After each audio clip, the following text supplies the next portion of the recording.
Lindsey has been convener of Stop the War since 2001, when we formed it out in opposition to the war on terror, and so has been a consistent voice for peace and against war in this country. The major object of, as Andy said, of Stop the War is to stay the hand of our government and have as much influence as we can on successive governments' foreign policy. So Lindsey's been doing that with others for more than 20 years. Please give her a really big round of applause.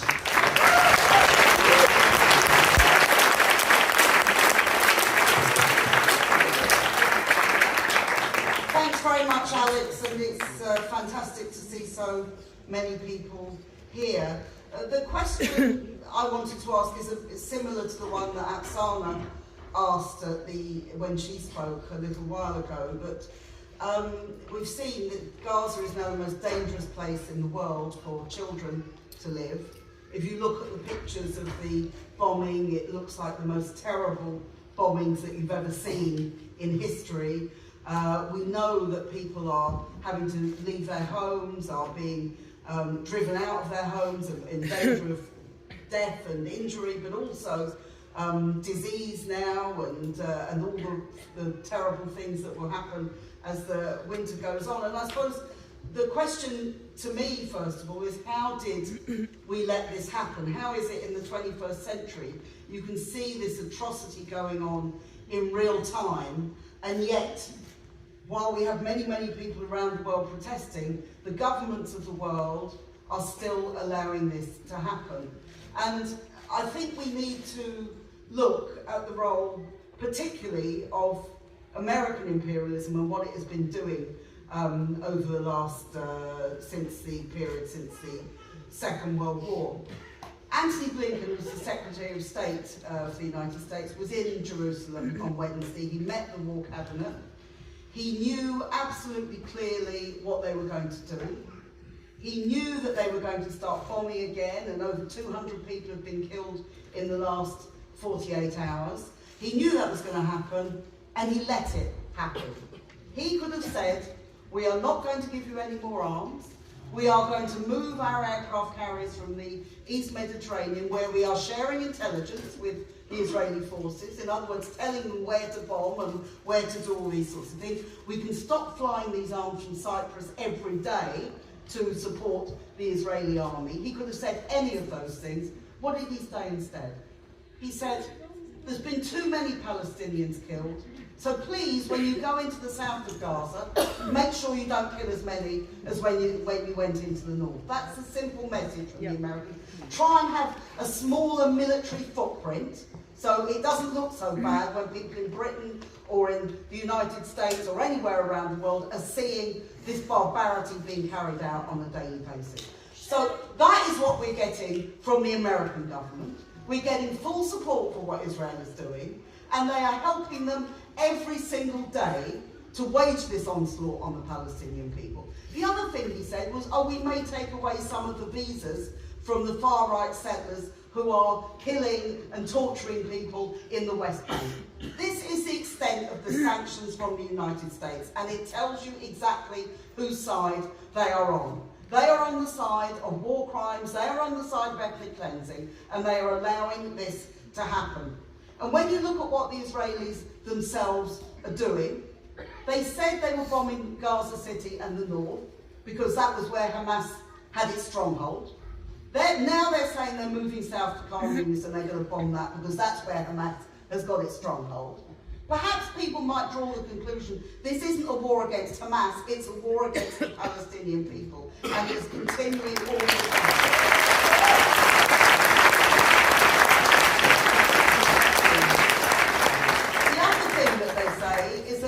To eliminate Hamas. That is their war aim. And they're also going to create a buffer zone, so they're going to take even more of Gaza in order to, which they're going to have as an area, even more than the occupation that they already have. Now the truth is, they can't eliminate Hamas. Whatever people think of Hamas, whatever people think of any of these organisations, they don't arise in a vacuum. They arise because people have suffered since the Nakba, have suffered occupation, have suffered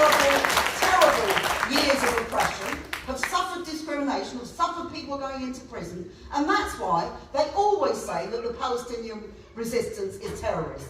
They said it about Leila Khaled when she hijacked a plane back in the early 70s. They said it about the PLO. I remember they said about Yasser Arafat in 2001 when 9/11 happened. They said, he is our Bin Laden. That's what they said. And they always try to make out that everybody is just acting as terrorists, extremist terrorists, violent, all this sort of thing, without ever addressing the complete injustice of the occupation and the complete injustice of the lack of right of return and all the other things that the Palestinians have been subject to.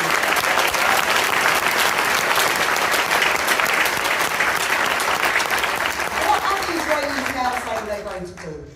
They're either going to drive all the people out of Gaza, which is what they would like to do, into the Sinai. They want to push them out of Gaza altogether, or they are going to have a permanent occupation of Gaza itself.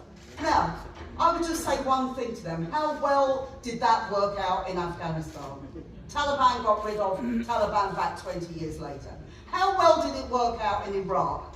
Occupation for years, what happened? There's just chaos throughout the whole region now as a result of the military exercise which our government took place in 2003.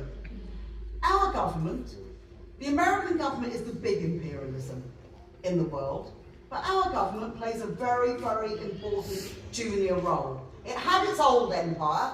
It was forced to get rid of that as people around the world fought for their independence and against colonialism, as they did in India, they did in Africa, they did around the world. So they were forced to get rid of that, but now they hang on to the bigger empire, build the aircraft carriers, spend more money on defence than anybody else in Western Europe, all of those things. They do it because they want to project this role. And that's true of Rishi Sunak, but it's also true of Keir Starmer. Keir Starmer has played an absolutely appalling role. My final point is this, that when we demonstrate, we're called extremists, we're called criminals, we're called anti-Semites and racists. Nobody talks about the fact that Islamophobia is the major racism in this country today. The Muslim community has fought long and hard against racism and is criminalised for standing up against the Iraq War, for standing up for the rights of the Palestinians, for standing up for all those things. So I would say today, we're not just here in solidarity with the Palestinians, we're also here in solidarity with the Muslim community, and we are not going to be divided, and we're not going to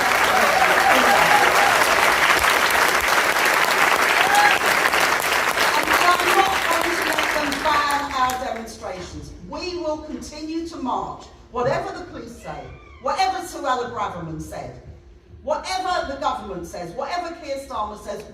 These are not hate marches, they are marches of solidarity. They are marches for peace, not war. That's what they're about, and we will continue to do them.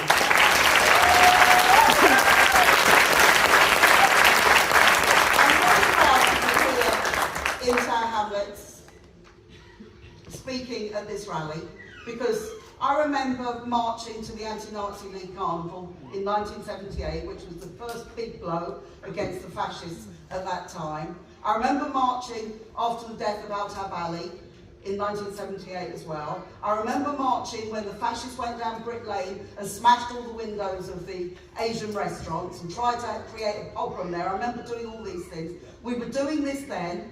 It was the community itself that stood up and fought back, supported by people, the non-Muslims, who understood the importance of fighting against racism. We did it then, we'll do it again. Solidarity.